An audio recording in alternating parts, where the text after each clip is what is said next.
Deixa eu pegar aqui, quem que vai orar por nós? Vem aqui, Rô, nós vamos começar, o Rô vai fazer essa oração inicial, e aí a gente já vai começar o nosso estudo.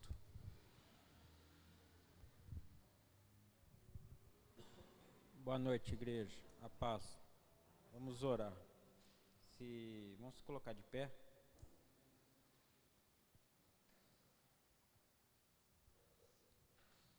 Senhor Deus, Santo Pai, entramos na sua presença, Senhor, para te agradecer por esse dia, ó Pai, e te agradecer por esse estudo que faremos agora, Senhor. Que o Espírito Santo use o pastor Fernando para falar aos nossos corações, Senhor. Que possamos sair daqui fortalecidos, Pai, com a tua palavra. É essa a minha oração, em nome de Jesus, amém. Amém. Obrigado, viu, Rô? Pode se assentar, gente, por favor. Vamos abrir em Apocalipse, capítulo 6. Apocalipse 6. Nós leremos do versículo 1 até o versículo de número... seria até o 17, né? Vamos ler do 1 ao 17, porque se a gente perde o contexto, fica difícil da gente explicar direitinho aqui. Vamos lá então. Apocalipse 6, do versículo 1 ao 17. Eu vou ler para ficar mais rápido e mais fácil, tá? Vi quando o Cordeiro abriu um dos 7 selos e ouvi um dos 4 seres viventes dizendo, como se fosse voz de trovão: vem. Vi então, eis um cavalo branco e o seu cavaleiro com um arco, e foi-lhe dado uma coroa, e ele saiu vencendo e para vencer. Quando abriu o segundo selo, ouvi o segundo ser vivente dizendo: vem. E saiu outro cavalo vermelho e ao seu cavaleiro. Foi-lhe dado tirar a paz da terra para que os homens se matassem uns aos outros. Também foi-lhe dado uma grande espada. Quando abriu o terceiro selo, ouvi o terceiro ser vivente dizendo: vem. Então vi, eis um cavalo preto e o seu cavaleiro com uma balança na mão. E ouvi uma como que voz no meio dos 4 seres viventes dizendo: uma medida de trigo por 1 denário, 3 medidas de cevada por 1 denário, e não danifiques o azeite e o vinho. Quando o Cordeiro abriu o 4º selo, ouvi a voz do 4º ser vivente dizendo: vem. E olhei, eis um cavalo amarelo e o seu cavaleiro, sendo este chamado Morte, e o inferno o estava seguindo, e foi-lhe dada a autoridade sobre a 4ª parte da terra para matar a espada, pela fome com mortandade por meio das feras da terra. Quando ele abriu o 5º selo, vi debaixo do altar as almas daqueles que tinham sido mortos por causa da palavra de Deus e por causa do testemunho que sustentavam.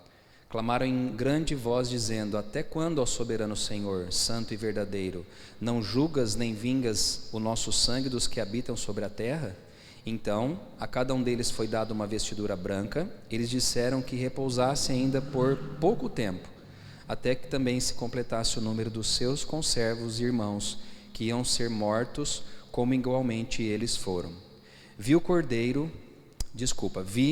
quando o Cordeiro abriu o 6º selo, e sobreveio o grande terremoto. O sol se tornou negro como saco de crina, e a lua toda como sangue.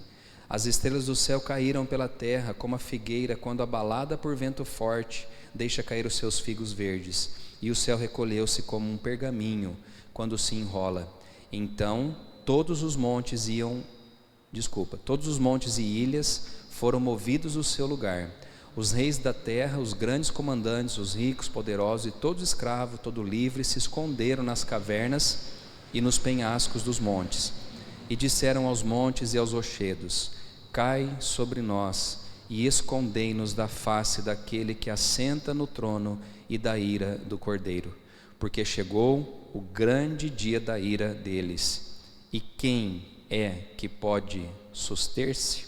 Amém. Que Deus fala conosco, né? É um texto muito forte, né? Se a gente for analisar, porque agora Deus então ele vai começar a fazer o quê? Trazer o juízo sobre a terra. O que é difícil de entender, pelo menos a dificuldade que eu tive e de passar para vocês também? A primeira coisa que a gente tem que entender é quando vai acontecer isso. Não dá para a gente ter uma data precisa.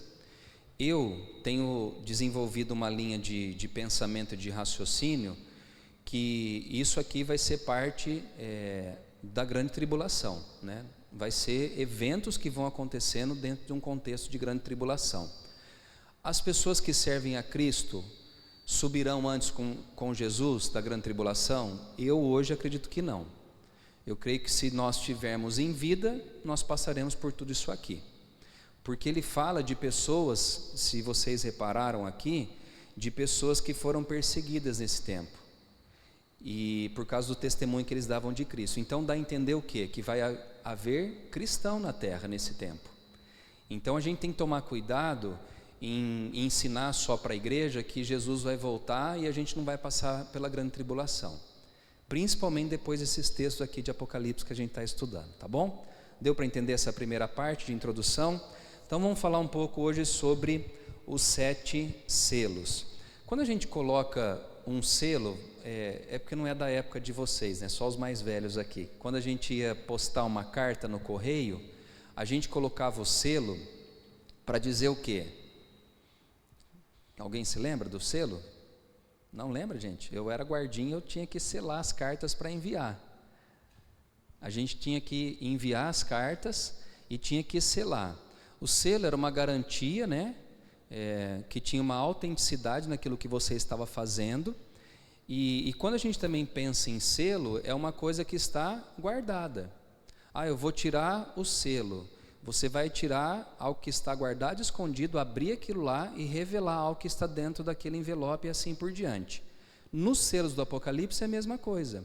É como se ele estivesse sobre uma carta, ele vai tirar o selo da carta e ele vai então agora começar a manifestar aquilo que estava guardado dentro dessa carta, tá?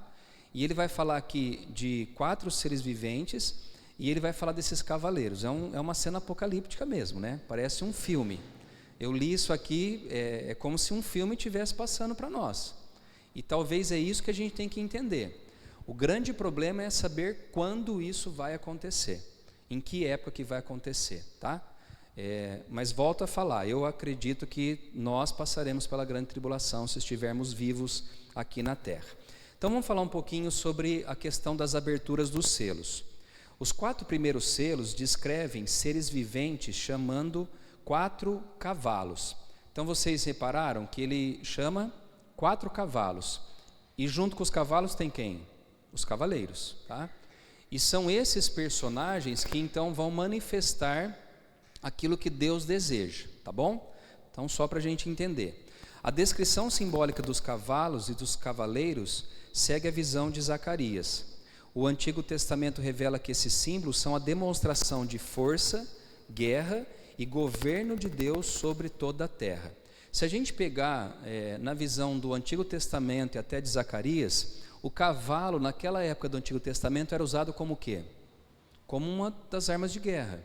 Imagine você enfrentando um exército que está a pé e o outro a cavalo. Quem que você acha que tem vantagem sobre essa guerra? Quem está com cavalo, não é? Vocês já viram a ação daquelas tropa de choque da polícia militar? Eu vi uma vez eles num campo de futebol, na saída teve briga e os cavalos junto com os policiais. Gente, é coisa assustadora.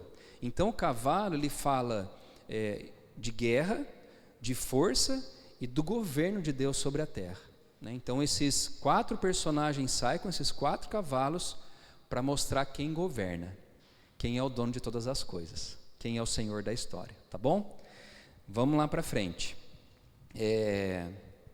Por isso os cavalos simbolizam então Zacarias 1:10, que diz: os que o Senhor tem enviado para percorrer a terra. Então esses homens, os cavaleiros com seus cavalos vão percorrer a terra e vão derramar essas cóleras que nós veremos aqui para frente. Primeiro ponto da mensagem, o apóstolo João, ele apresenta Cristo como vitorioso. Se a gente pegar aí no versículo 1 e 2 do capítulo 6, acompanhe comigo por favor. Diz assim: vi quando o cordeiro abriu um dos 7 selos, e ouvi um dos 4 seres viventes dizendo como se fosse uma voz de trovão: vem. Vi então, eis um cavalo branco e o seu cavaleiro com um arco, e foi-lhe dado uma coroa, e ele saiu vencendo e para vencer. Então, o que é isso, esse Cristo vitorioso? O primeiro selo é uma descrição de Jesus como aquele que tem o controle sobre a terra, e sobre todas as coisas ele é vitorioso. Então, todas as vezes que a Bíblia fala de Cristo, ela vai descrever ele como vitorioso, não é alguém derrotado. Jesus foi crucificado, só que a crucificação dele não foi derrota, pelo contrário. Ali Jesus, ele vence a morte e ele perdoa o pecado de toda a humanidade. Então Jesus sempre é apresentado como vitorioso. Então quando a gente vê aqui, esse homem vestido de branco saindo, como esse cavaleiro aqui com um arco, ele se refere então à pessoa de Cristo. Ele saiu, e fala isso, ele saiu vencendo e para vencer, ou seja, Cristo nunca é derrotado. Por isso que ele diz: as portas do inferno não prevalecerão contra a igreja. Quem é o cabeça da igreja, gente? Jesus. Ele é o cabeça vitorioso. O branco simboliza pureza e perfeição, tá? Então Cristo, ele tem pureza e ele tem perfeição. No capítulo 19, ele saiu para julgar e para vencer. O branco sempre está relacionado a Cristo, por exemplo, trono branco, vestes brancas, pedra branca e assim por diante. Então, todas as vezes que a Bíblia fala e usa a expressão branca, lógico, dentro de uma figura, ele está se referindo a Cristo, Então, só ele que tem vestes totalmente brancas. Nós não temos. Nós precisamos pedir perdão, reconhecer o nosso pecado, para que ele nos purifique e nos perdoe. Quando a gente entrar no céu, qual que é a linguagem que a Bíblia usa que das roupas que nós vestiremos? Alguém lembra? Que tipo de vestiduras? Vestiduras brancas. Quando as meninas querem apresentar um teatro ou uma dança, referindo-se a Jesus, quando o Rodrigo vai encenar, sempre tem a roupa o quê? Branca. Sempre apontando a pureza de Cristo, tá? E a sua perfeição. Mas há também outras interpretações que falam, e que acrescentam outras verdades também. Provavelmente, entretanto, o cavalo branco nessa passagem simboliza uma conquista como uma calamidade terrestre. Assim, a calamidade dos versículos 1 e 2 é paralela àquela dos versículos 3 e 8. Essa tradução aqui, de que não é Jesus, mas é alguém que simboliza uma conquista diante de algo ruim que está acontecendo, eu não creio dessa forma, tá?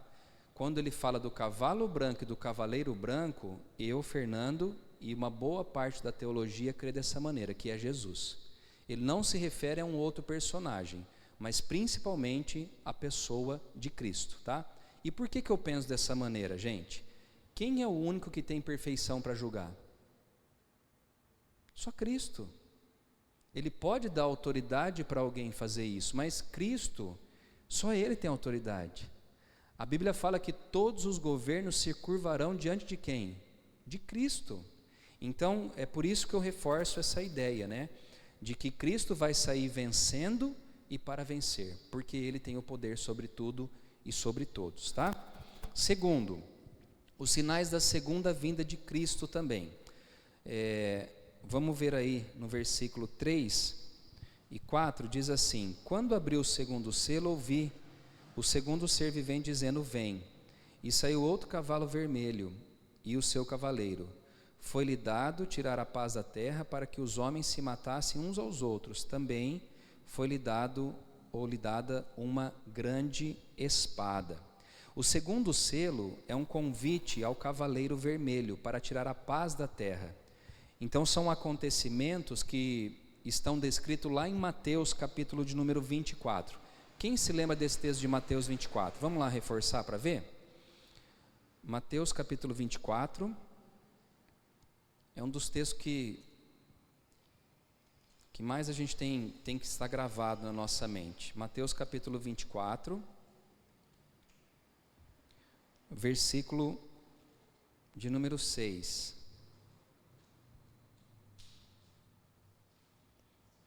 Lembra no capítulo 24 de Mateus, Jesus ele vai falar sobre o princípio das dores, tá? Então, antes que Jesus volte, o que vai ter? Princípio de dor. Aí você deve estar pensando, mas pastor, a gente já não tem princípios de dores? Temos, só que aqui vai ser pior, tá? A gente já sofre, a gente já tem as nossas dores, mas aqui vai ser pior. O que Mateus fala lá? Diz assim no versículo 6: certamente ouvireis falar de guerras, rumores de guerras, vede, não vos assustei, porque é necessário assim acontecer, mas ainda não é o fim. Quando a gente fala assim, é o fim, o que isso descreve para nós? Que é a conclusão de tudo. É o fim da história da humanidade. É isso que ele está falando. Vai acontecer algumas coisas, vai ter dores, mas lembre de uma coisa, não é o fim. Tá? Vamos lá para vocês não se perderem na linha de pensamento. Versículo 7. Porquanto se levantará nação contra nação, reino contra reino, haverá fome, terremoto em vários lugares, porém tudo isto é o princípio das dores. Então é o começo das dores. Então sereis atribulados, os matarão, sereis odiados de todas as nações por causa do meu nome. Nesse tempo muitos hão de escandalizar, trair, odiar uns aos outros. Então a gente crê que esse cavaleiro vermelho, juntamente com o seu cavalo ali, ele vai começar a trazer o princípio das dores, descrita aqui por Jesus em Mateus capítulo de número 24, tá? Mas lembre de uma coisa, ainda não é o fim, é o princípio, é o início. Que Deus nos ajude se estivermos aqui, tá? Vamos para frente. Sendo assim, podemos afirmar então que os outros cavaleiros estão a serviço do primeiro, que há sinais referentes à humanidade em geral e específica aos cristãos.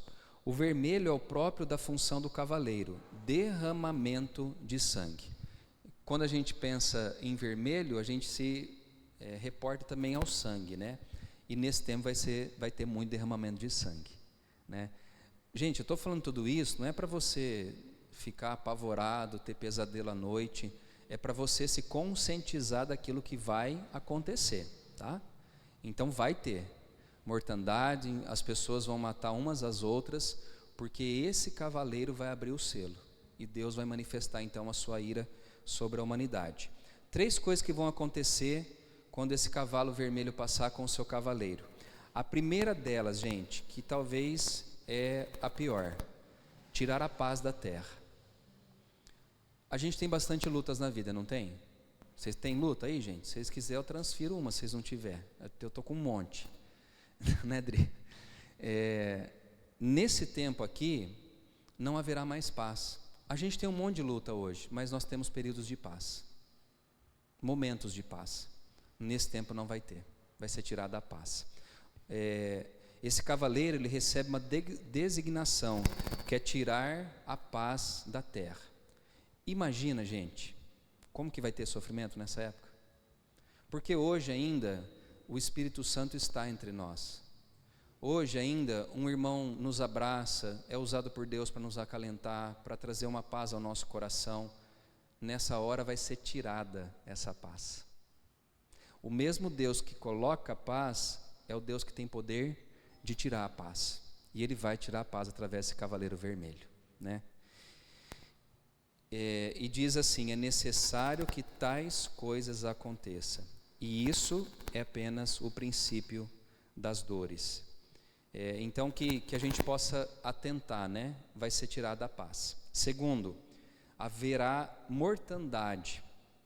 O cavaleiro recebeu autorização para levar as pessoas a matarem umas às outras, gente.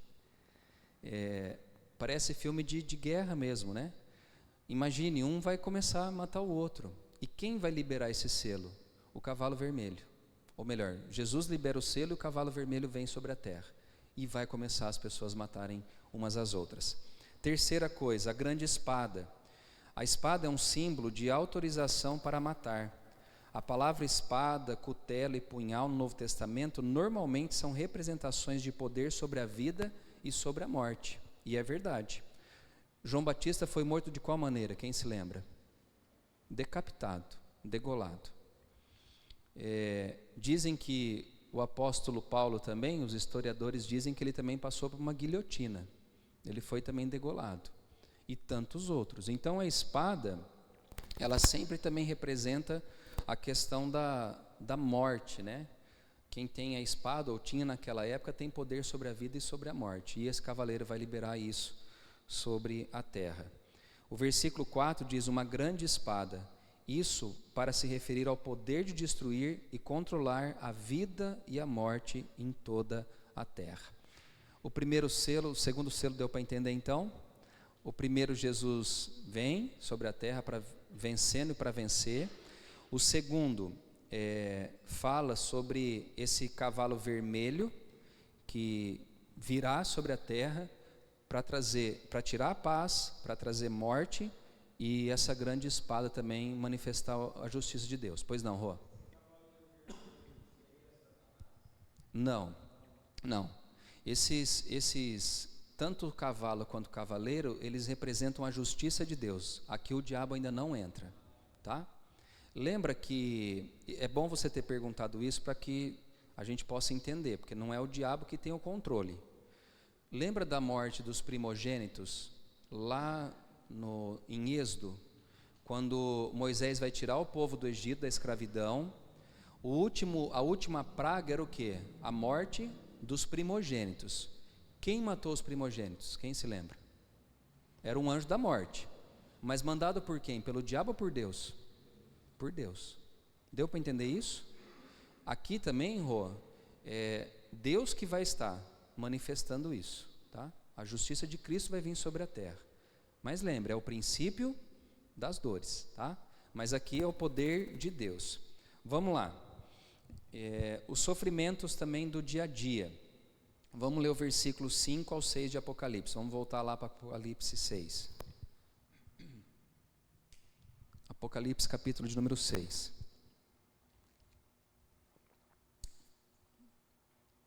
No versículo 5 e 6 diz assim: quando abriu o terceiro selo, ouvi o terceiro ser vivente dizendo: vem. Então vi, e eis que um cavalo preto, o seu cavaleiro com uma balança na mão. E ouvi como uma voz no meio dos 4 seres viventes dizendo: uma medida de trigo por 1 denário, 3 medidas de cevada por 1 denário, e não danifiques o azeite e o vinho. O que isso quer dizer? O resultado dos confrontos, então, entre os reinos e a grande perseguição aos cristãos trarão problemas econômicos e sofrimento devido à falta de recursos básicos para viver. O que esse cavaleiro vai fazer então? Ele vai tocar na questão de sobrevivência das pessoas. Vai haver uma crise econômica e com isso vai faltar o quê? Coisas básicas, alimento, água e assim por diante, tá? Esse cavaleiro preto que vai trazer isso sobre a terra. O mundo já enfrentou várias vezes esses períodos e enfrenta até hoje, né? Há muita fome ainda sobre o mundo. Só que nesse tempo aqui vai ser o mundo inteiro, não vai ser partes do mundo. O mundo inteiro vai sofrer com isso aqui. Deu para entender? Então esse anjo, ele vai trazer, esse cavaleiro vai trazer esse desequilíbrio econômico, e isso vai trazer sofrimento. Lembram, não sei se quem estava aqui no domingo que o missionário estava aqui com a sua esposa e eles tinham passado um período em Cuba? Eles falaram para a gente que 1/4, olha para você ver, gente, nem é o Apocalipse ainda, 1/4 de frango é distribuído para uma família para durar mais de 10 a 12 dias. 1/4 de frango. Talvez não chega a dar 400 gramas. Quanto tem um frango? Chega uns 2 quilos? Quase uns 2 quilos. Então, pensa bem, 500 gramas de carne para você passar 10 dias. Nesse tempo aqui, vai ser mais, o agravamento vai ser maior, porque a fome vai vir mesmo e vai atingir a terra inteira, tá? Mas lembra, é o princípio das dores. O terceiro ser chama o cavalo preto e o seu cavaleiro e é apresentado com uma balança na mão, que é o símbolo aqui de caráter econômico, né? O trigo era uma alimentação essencial. Lembra, no Antigo Testamento a gente vai ver o trigo, vai ver o azeite e também a questão do vinho. Então a escassez promovida ao mundo não é extrema, pois um denário simboliza pouquíssimo e nenhum nenhum recurso. Ou seja, não vai faltar tudo, mas vai atingir vai atingir toda a população, mas não vai faltar tudo. Mas vai ser bem precário a questão da alimentação, tá? É como se Deus trazendo uma balança de juízo e justiça sobre a terra. Gente, até aqui, alguma pergunta? Não? Ninguém? Então vamos lá. Vamos aí para o quarto selo. Aguenta a mão aí que nós vamos chegar lá. Versículos 7 ao 8, diz assim: quando o cordeiro abriu, Apocalipse 6, 7 ao 8. Quando o cordeiro abriu o quarto selo, ouvi a voz do quarto ser vivente dizendo: vem. E olhei, eis um cavalo amarelo, e o seu cavaleiro sendo chamado Morte, e o inferno o estava seguindo. E foi-lhe dada autoridade sobre a quarta parte da terra para matar a espada, pela fome, com mortandade e por meio das feras da terra. Esse quarto selo aqui já começa a ficar mais tenebroso o negócio, né? Esse cavaleiro vem, que é um cavaleiro aqui amarelo, né? Ele fala que é o cavaleiro que vai trazer sofrimento por doenças e também através da morte. E sabe o que me chocou aqui nesse quarto cavaleiro? Que a quarta parte da população vai ser morta nesse dia, ou nesse evento aqui. Se a gente for pensar, hoje quantos bilhões de pessoas tem no mundo? 7 ou 8 já? Então a quarta parte disso seria 2 bilhões, é isso? Aos matemáticos presentes? 2 bilhões de pessoas. É muita gente. É muita gente. 2 bilhões de pessoas é muita gente, irmãos. É muita gente. E esse anjo ele vai trazer isso, tá? Esse cavalo recebe então a cor amarela, e a tradução mais literal da cor é um esverdeado ou pálido, um símbolo de doença e de morte. Prova disso é o fato de o cavaleiro receber o nome então de Morte. E esse cavaleiro também é seguido pelo Hades ou pelo inferno.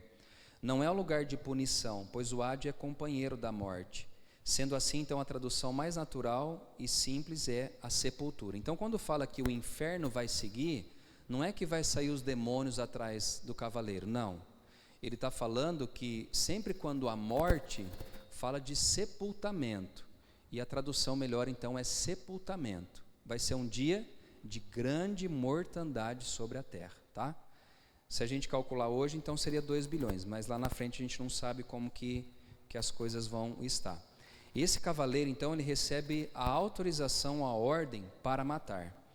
A ação daquele que executa as mortes é limitada. O decreto divino estabelece, então, quarta parte e nada mais.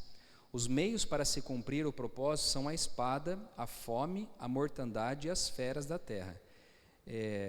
Quando a gente vê aqui feras da terra, né, é que alguns animais selvagens eles matarão as pessoas também, né? Leão, tigre, onça, sei lá mais o que, mas vai ser liberado por Deus isso, e as pessoas vão morrer também através desses animais. É o que a Bíblia está dizendo aqui, tá? Para cumprir a palavra do Senhor. A sepultura recolhe os mortos por doença e reúne. Então a espada simboliza a guerra, como nós já falamos, né? Fome, escassez, mortandade, também por pestilência e por ataque das feras, né? Essa última desgraça foi bem conhecida pelos cristãos antigos, né? No Novo Testamento, muitos cristãos foram mortos dessa maneira. Eles eram jogados em covas de leões, eles eram colocados em forcas, em guilhotinas. Diz a história também que Pedro ele foi pendurado na cruz de ponta cabeça, gente, de cabeça para baixo. Então, isso aqui simboliza, né? Eu penso dessa maneira, tá bom? Que Deus também ele vai estar manifestando a justiça dele também sobre os ímpios nessa parte aqui, exercendo a sua justiça sobre a terra, tá? Até aqui, beleza? Alguém tem alguma dúvida na questão aí desse cavaleiro amarelo? Não? Então vamos lá. Vamos ver agora sobre o clamor dos mártires, que é o quinto selo. Nós vamos ler do 9 ao 11. Quando ele abriu o quinto selo, vi debaixo do altar as almas daqueles que tinham sido mortos por causa da palavra de Deus e por causa do testemunho que sustentavam. Clamaram em grande voz, dizendo: até quando, ó soberano Senhor, santo e verdadeiro, não julgas nem vingas o nosso sangue dos que habitam sobre a terra? Esse selo aqui, gente, ele vai falar o quê? Do clamor dos justos, das pessoas que foram mortas através de perseguição, de martírio e assim por diante. Mas vamos para frente. Então a cada um deles foi dada uma vestidura branca, e lhes disseram que repousassem ainda por pouco tempo, até que também se completasse o número dos seus conservos e seus irmãos que iam ser mortos, como igualmente eles foram. Aqui aperta um pouco. Até então a gente estava falando de uma ira de Deus que está se manifestando sobre a terra e não poupando ninguém, tá? Aqui agora fala do clamor desses mártires. Quem são essas pessoas aqui? Alguém quer chutar? Quem são esses mártires aqui? Mártir fala de pessoas que foram mortas, como eu falei aqui, de Pedro, de Paulo, de João e de cristãos que foram perseguidos durante a história inteira da humanidade, tá bom? Mas quem são essas pessoas aqui? Profetas, os discípulos de Cristo, os servos de Deus durante toda a história da humanidade. E essas pessoas, elas estão mortas, elas não estão vivas. Se você reparar no texto que a gente leu, fala assim, então cada um deles, no versículo 9, quando ele abriu o quinto selo, debaixo do altar, as almas daqueles que tinham sido mortos, por causa da palavra de Deus e por causa do testemunho que eles sustentavam. Então aqui está se referindo a quem? A pessoas mortas. Mas esses mortos não eram qualquer um. Eles eram homens e mulheres que faziam o quê? Sustentaram a palavra de Deus, que viveram de maneira justa diante de Deus, diante das pessoas aqui desse mundo, tá? Então aqui a gente engloba vários tipos de cristãos, não só líderes, mas todos os tipos de cristão, mas de pessoas que conservaram o seu testemunho e também seguiram firme no conhecimento e na prática da palavra de Deus. O que eles vão clamar? Pela justiça divina. Só que é uma coisa interessante que acontece aqui, né? Porque ele fala que os que estarão vivos cristãos nessa época, ele fala assim, até para completar o número dos conservos irmãos que iam ser mortos também igualmente eles foram.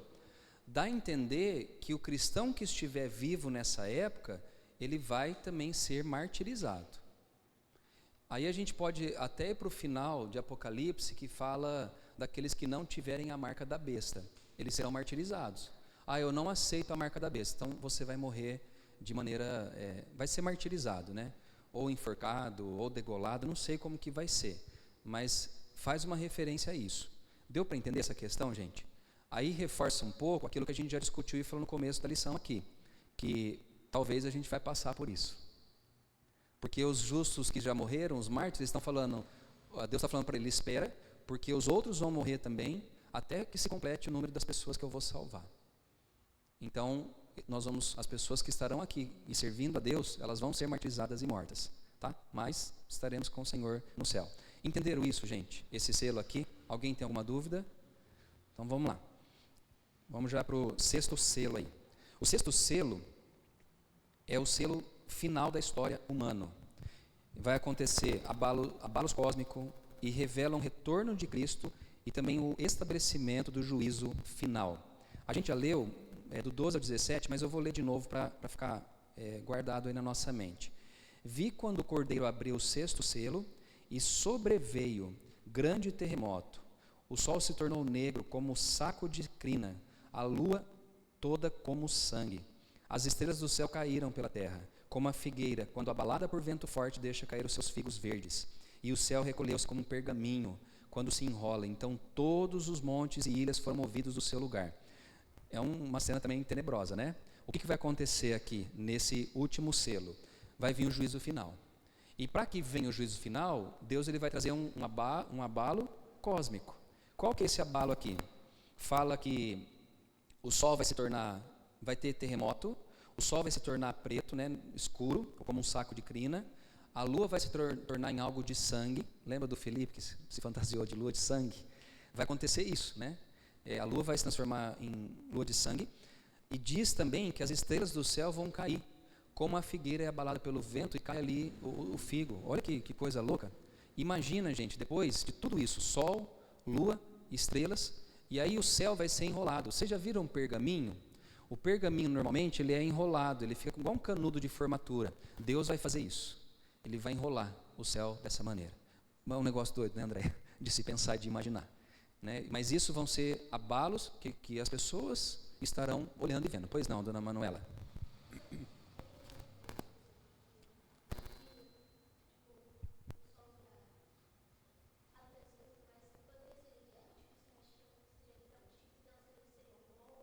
Não. Eu creio que é literal o que ele está falando aqui. Literal assim, é exatamente isso que vai acontecer. O sol vai escurecer mesmo, a lua vai se transformar em sangue, as estrelas vão cair mesmo. Aqui eu não acho que é uma figura que ele está usando. Aqui eu creio que é literal. É de fato mesmo. Pelo menos eu penso dessa maneira, tá, gente? Alguém pensa o contrário? Pode falar também. Mas aqui ele está sendo bem claro, né? Está falando do sol, está falando da lua, está falando das estrelas. E está falando do céu se enrolar como um pergaminho, né? É a mesma coisa assim de um circo, né? Acabou o espetáculo, recolhe tudo, acabou. Deus está falando, agora eu vou trazer o juízo final sobre a terra. Aí os homens vão prestar conta diante dele, tá bom? O negócio vai ser tão feio e vai ser tão tenebroso. O que vai acontecer? Vamos ver aqui, vamos ler na Bíblia, melhor que na apostila. Olha o que diz aí no versículo 15. Os reis da terra, os grandes, os comandantes, ricos, poderosos, e todo escravo e todo livre, se esconderam nas cavernas e nos penhascos dos montes. Por que eles fizeram isso? O outro versículo vai dizer: e disseram aos montes e aos rochedos: cai sobre nós e escondei-nos da face daquele que se assenta no trono e da ira do Cordeiro, porque chegou o grande dia da ira deles. E quem é que pode suster-se? O que está acontecendo aqui? As pessoas estão vendo esse evento, elas ficarão de que jeito, gente? Com medo. E eles vão, é interessante isso, eles vão clamar pela morte, eles vão clamar, olha, que os montes caiam sobre nós, porque é melhor a dor da morte do que enfrentar esse dia do Senhor aqui. Vai ser tão pavoroso, as pessoas vão ter tanto medo, que eles falam assim, esconde-nos da face de Deus e das pessoas que trarão julgamento sobre a terra. Caiam sobre nós os montes. Melhor seria morrer do que passar por esse grande dia do Senhor, tá? Então, a gente tem que olhar para isso não com medo, mas com temor, que vai acontecer. O final vai vir. E o final, gente, não é da nossa vida aqui terrena, não, é o final de todas as coisas. Aí Deus vai dividir os bodes das ovelhas, e uns vão gozar a vida eterna e outros vão gozar, ou serem destruídos na morte eterna, onde haverá choro e ranger de dentes. Deu para entender esse selo aqui do juízo final? Então vamos caminhar para o último. Vamos ver se eu consigo terminar um pouquinho mais cedo. Vamos lá. No versículo agora do capítulo 7, nós vamos ler essa primeira parte aí para a gente entender esses selos aí dos servos do Senhor, né, que o povo de Deus vai ser selado. Depois disso, vi 4 anjos em pé nos 4 cantos da terra, conservando seguros os 4 ventos da terra, para que nenhum vento soprasse sobre a terra, nem sobre o mar, nem sobre árvore alguma. Vi outro anjo que subia do nascente do sol, tendo o selo de Deus vivo, o selo do Deus vivo, e clamou em grande voz os 4 anjos, aqueles os quais fora dada fazer dano à terra e ao mar, dizendo: não danifiqueis nem a terra, nem o mar, nem as árvores, até selarmos na fronte os servos do nosso Deus. Aqui é um negócio legal. O que ele vai fazer aqui? Ele vai selar. Lembra vou voltar lá para o Egito de novo. O que livrou a morte dos primogênitos, dos judeus e de tudo? O que livrou? Quem se lembra? O sangue nos umbrais da porta. O que Deus vai fazer nessa época aqui? Eu vou selar as pessoas. Esses aqui vocês não podem tocar neles. Eles são selados. Eles são guardados pelo Senhor. Tá bom? Deu para entender isso? Então vai atingir quem? Aqueles que não foram salvos. Porque nós teremos um selo. Mas vamos lá, tem muita coisa aqui no meio. Então, no versículo 4, então eu vi o número dos que foram selados, que eram 144 mil, e todas as tribos dos filhos de Israel. Da tribo de Judá, ele vai falar de todas as tribos lá da época de Jacó, lembra? Os filhos de Jacó representavam as 12 tribos de Israel, tá? Qual que é a dificuldade de interpretar aqui? E a gente, assim, já vai quase para a conclusão. Quem são esses 144 mil, que a gente está falando antes do culto aqui, com o Mário, com o Rodrigo e com a Ana? Quem são esses 144 mil? A Bíblia fala que são pessoas da linhagem das 12 tribos de Israel que são representadas pelos filhos de Jacó. Tá? Quem serão esses homens e mulheres? A gente não sabe. A gente só sabe que vai ser da linhagem dos filhos de Jacó. Tem uma seita, que são os Testemunhas de Jeová, eles falam que esses 144 mil são as únicas pessoas que serão salvas. Então, é uma teoria que quebra assim, qualquer esperança de salvação. E que são os líderes, né? A ralé não vai, né? Aí eu fico pensando, se você é testemunha de Jeová, não é pastor, não é líder, então você vai para o inferno, você vai para o tacho. Né? Então, não dá para entender isso aí. Porque a salvação fala que Deus viu uma grande multidão. E, gente, 144 mil não é uma grande multidão? Pois não, Gerson?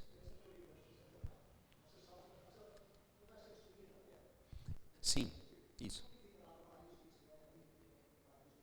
O testemunho de Jeová, Gerson, foi bom que você falou isso. Eles falam que essa terra aqui vai ser reformada. Né? E é isso que eles falam. Apocalipse não fala isso. Apocalipse 21 fala assim, eu vi um novo céu e uma nova terra. Tá? Gente, novo é novo, reformado é reformado. O Mário trabalha com moto. Eu tenho uma moto lá 2020. Aí eu vou trocar umas carenagens e tal, mas ela vai ser o quê? Uma moto reformada. Eu posso pintar a igreja toda, mas ela vai ser reformada. Novo não. Novo é diferente. Já tirou o carro zero da concessionária? É uma delícia. Maravilhoso. Só tive uma vez essa experiência. Novinho. Ninguém usou. Então, uma vez eu discuti com uma testemunha de Jeová, eu falei, não compensa discutir com eles, né? Porque eles são doutrinados a isso. E eles falam que a salvação vem através da pregação nas portas da casa. Por isso que eles estão lá em casa, domingo de manhã, sábado e assim por diante. Porque eles creem na salvação, na proclamação da palavra, tá? Enfim, eles falam que esses 144 mil é só os escolhidos ali. Mas o texto não fala isso. O texto fala que são pessoas da linhagem das tribos, das 12 tribos de Israel. Tá bom? Alguém tem alguma pergunta referente a isso? Não? Então tudo bem com cara de assustado? Oi. Isso. Isso. A gente tem que sempre lembrar, Rai, e nós também. Israel, nós também somos um povo escolhido, tá? Graças àquilo que Cristo fez por nós na cruz do Calvário. Bênção. Só que Israel, ele era o povo escolhido por Deus desde Abraão. Então, se a gente olhar hoje para Israel, a gente vê claramente isso aí. Por que eles querem destruir Israel a todo custo, gente? Recentemente, não sei se vocês viram, né? Que era o presidente, né, do Iraque lá, que foi morto num acidente de helicóptero. E qual que é o maior inimigo de Israel? O Irã. É o Irã. Quem patrocina o Hamas, eu na época que estava tendo os bombardeios, eu comecei a pesquisar, porque a imprensa nossa não dá para acreditar. E eu comecei a pesquisar. E eles acreditam que quem financiam o Hamas e os outros grupos extremistas são os iraquianos, que são os persas. Então, olha que interessante isso. Eles querem a qualquer custo acabar com quem? Com a nação de Israel. Nesse tempo aqui, como vai ser o final, Deus vai deixar esses 144 aqui selados. Ninguém vai poder tocar nele. Alguns acreditam que esses homens ou mulheres, mas eu creio que mais que é homem, eles vão proclamar também Cristo sobre a terra, tá? Mas isso é um pensamento, a gente não pode afirmar 100% que vai acontecer isso. O que a gente pode afirmar? Que eles serão guardados nesses dias aqui. Vai estar acontecendo lua de sangue, sol escurecendo, estrela caindo, mas esses homens serão guardados desse dia aqui, tá bom? Alguém tem mais alguma pergunta? Pois não.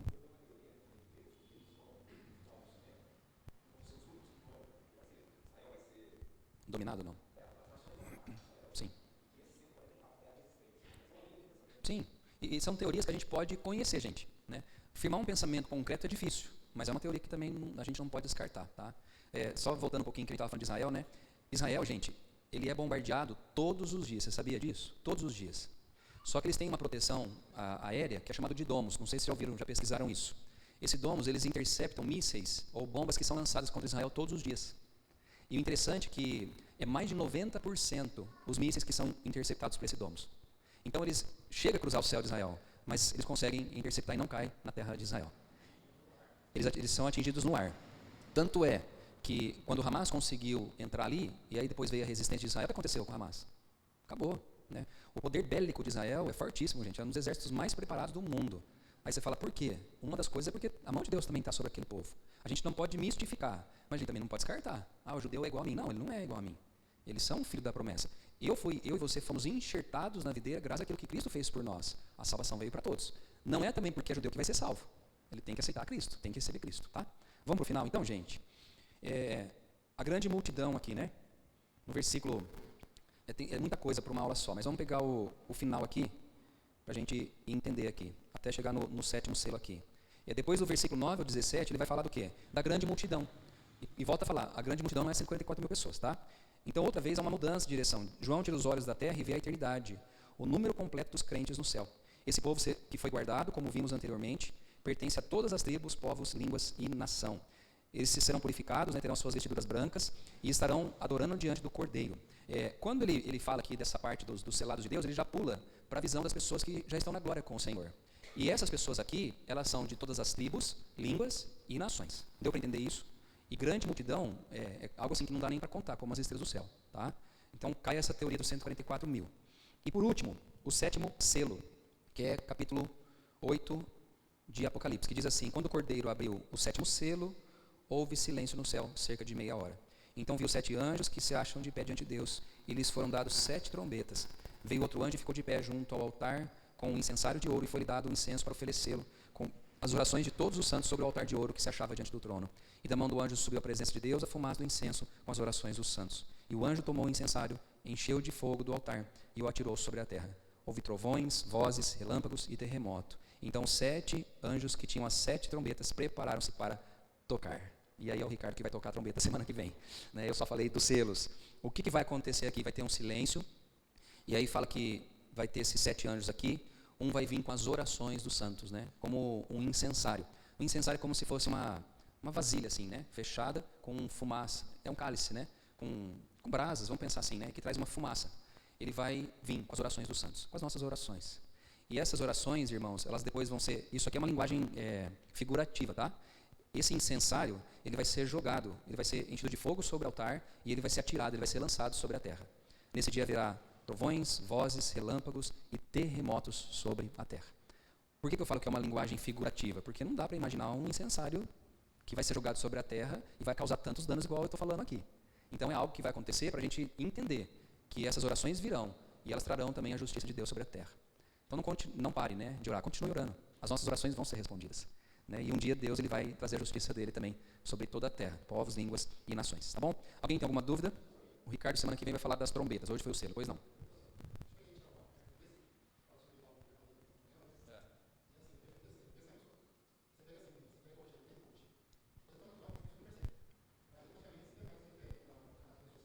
Sim. Sim.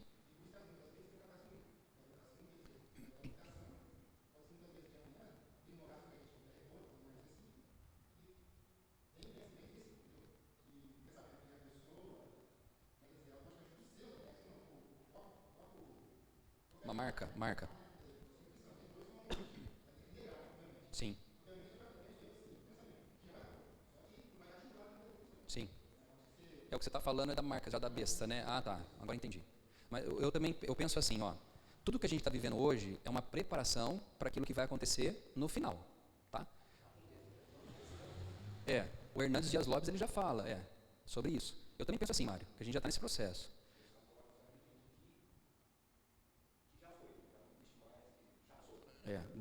Não vai ter mais esse juízo. Eu também penso dessa maneira, a gente está no processo. Vamos pensar assim, há uns anos atrás, a gente falava da marca da besta ser o quê? Quem se lembra aí? Um chip, não é? É o chip, tá bom. Eu, Fernando, não acredito. Pode ser que seja, mas eu não acredito. O que eu acredito, eu, Fernando? Eu penso que está se montando um pano de fundo para que aquilo que o diabo quer fazer também, que é colocar essa marca, para que também Deus exerça a justiça e o juízo sobre a terra, ele está preparando as pessoas para isso. Tá? Através do quê? Do celular hoje que nós temos na palma da nossa mão. Pois não, Gerson? Sim. Eu já vi isso aí também, na palma da mão. Vamos por assim, eu troquei meu celular esses dias. E os bancos que eu tinha cadastrado no celular antigo, eu precisei cadastrar no celular novo. Todos os bancos digitais pediram reconhecimento facial. Por que, gente? Tecnologia. Eu sei, eu não sou contra a tecnologia, mas a gente está sendo preparado para algo que vai acontecer. Hoje eu vi também o que o Gerson está falando, Ainda a turma brinca lá, a China está em 2050 já, Porque os caras compram as coisas com a mão. Vai lá numa máquina de refrigerante, põe a mão, libera o refrigerante para o cara tomar. É lógico que deve ter alguma coisa ali, Ou a impressão digital, não sei. Eu assisto de vez em quando, bem de vez em quando mesmo, mas põe de vez em quando nisso, aquele aeroportos. Você já viu? E a Polícia Federal do Brasil, que ainda é um pouquinho mais desatualizada, eles estão fazendo reconhecimento facial nos aeroportos. Então vamos supor, eu estou lá, vou lá pegar um voo em Congonhas. As câmeras estão toda hora captando o rosto das pessoas. Estão pegando. Pessoas já foram presas através da expressão facial. Mostrou tensão nos olhos, na maneira dele reagir. Aí eles vão lá, pegam esse cara, levam para uma salinha especial, e aí o policial vai conversando, vai ver o cara estava com droga.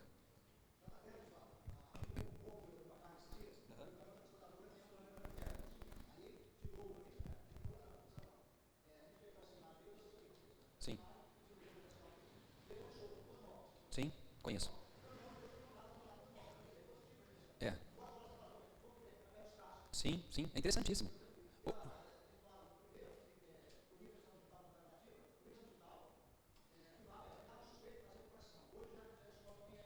Sim, olha que louco. Sim, caramba. É, sim, sim. Olha como que evoluiu, né? Sim. Então, é preparação. Vai chegar um dia. Por que, que é uma preparação? Porque o diabo, quando o anticristo, melhor dizendo, se levantar sobre a terra, ele vai ter um controle mundial. Só que o diabo ele não é onisciente, onipresente, onipotente. Então ele precisa de um controle. E o que, que rege o mundo hoje, gente? A internet. Hoje, se eu quiser entrar em um negócio que está acontecendo lá no Japão, eu entro aqui agora, simultaneamente no celular. Sim, já ouvi também essa expressão. É. E aí vão se criando várias teorias, mas eu volto a falar, eu acho que são preparações. Agora era o código de barra, agora já é o QR Code. Isso. É. Isso é interessante também que o Gerson está falando, é verdade. Está unificando, vocês estão percebendo? Daqui a pouco a gente vai ter um documento único. É que o Brasil está um pouquinho mais atrasado, mas em muitos países já é dessa maneira. O governo sabe onde você está na hora que você está, tudo. Gente, vai para uma cidade aqui, sei lá, vamos pegar aí, vai para Capitólio. Aí você acessa lá o seu Facebook ou o seu Instagram. O que vai acontecer com ele? Você começa a ver lá, rodar lá a página, como todo mundo faz, aí de repente lá, pousada de não sei o quê, restaurante de não sei o quê. Mas como é que é isso, Capitólio? O próprio ID nosso e o satélite condena que eu estou lá em Capitólio. É um controle. Né? Você passa lá, eu passo no banco, lá passei uma vez, 2 vezes, 3 vezes o cartão, o banco já apita.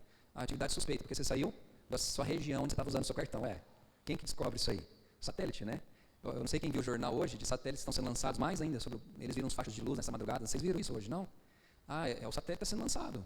Controle mundial. Né? Para quê? Para que o diabo depois venha, né? Através do anticristo.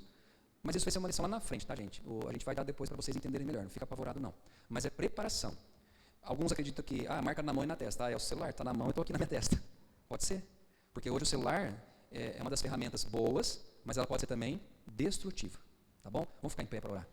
Pois não.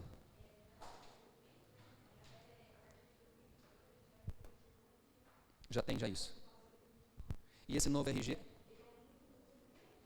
Tá. E ele vai ser um documento único? E a gente pensando, Rai, não é bom. Fala a verdade, gente. Imagina você chegar no restaurante, lá não conversa com ninguém, só põe a mão, põe a mão, paga. Gente, é facilidade. Por isso que eu acho que as pessoas não vão ter dificuldade. Alguns falam assim, não, a vacina do Covid é a marca da besta. É besta, não é? Não faz. É verdade. Tudo.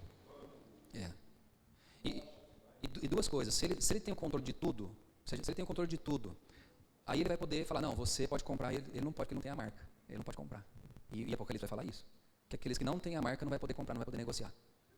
Então tudo está indo, gente, para esse caminho, é como, pensa num funil, está fazendo assim, está funilando, até chegar no final, tá? Então se vai ser chip, se vai ser QR Code, independente, quem serve a Deus, ele vai ter o discernimento do que vai ser. Na hora certa a gente vai entender. Hoje não tem, eu não acredito. Hoje eu creio que está numa preparação. Vai chegar, mas a gente está numa preparação. Tá? A geração que nasce hoje já nasce quase com o celular na mão. Então, imagina, né? Vocês que têm netos, filhos, vocês já veem isso. A facilidade deles mexer é diferente da nossa. Então já é uma geração que está sendo já mais bombardeada do que a nossa. Tá? Vamos orar? Pai, obrigado por essa noite, pelo estudo que tivemos. Que o Senhor agora nos leve para casa, guardados, protegidos pelas mãos do Senhor. E que o Senhor abençoe meus irmãos que estão aqui.